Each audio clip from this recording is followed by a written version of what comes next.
My brothers and sisters, look at the American $1 bill. On its back, you will find an Egyptian pyramid, with a glowing eye at its top, separated from the body, hovering above it. Beneath it, written in Latin, Novus Ordo Seclorum, the New World Order. What is the connection between ancient Egypt, a floating eye, and the most powerful currency in the world? This symbol, the eye above the pyramid, is the symbol of the Freemasons, the Illuminati, a secret brotherhood operating for centuries in the shadows of power. And they have placed their symbol, openly and proudly, on the currency that controls the entire world economy.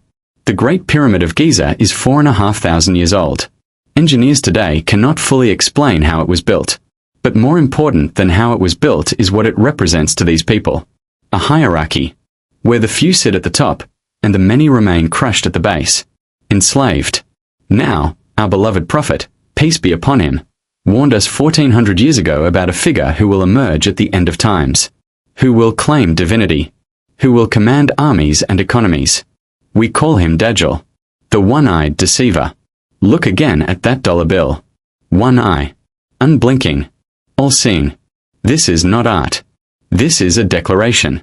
They are preparing a throne, removing borders, dissolving identities, weakening nations, so that when Dajjal arrives, there is no resistance left. But Allah has never left his servants without guidance. And he told us how this story ends. Every pyramid of oppression, every throne built on deception, will be shattered. The final chapter belongs to Allah. My brothers, I am not whispering conspiracy in darkness. These people are not hiding. Their symbols are on their buildings. Their agenda is printed on their currency. They are telling you exactly what they are doing. The question is whether you have eyes to see.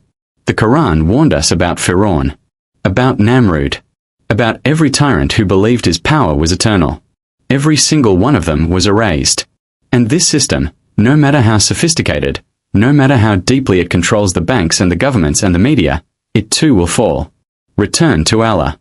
Recite Surah Al-Kahf every Friday, as the Prophet instructed, for it is a shield against the fitna of Dajjal. Strengthen your connection to the Quran, because the storm is coming.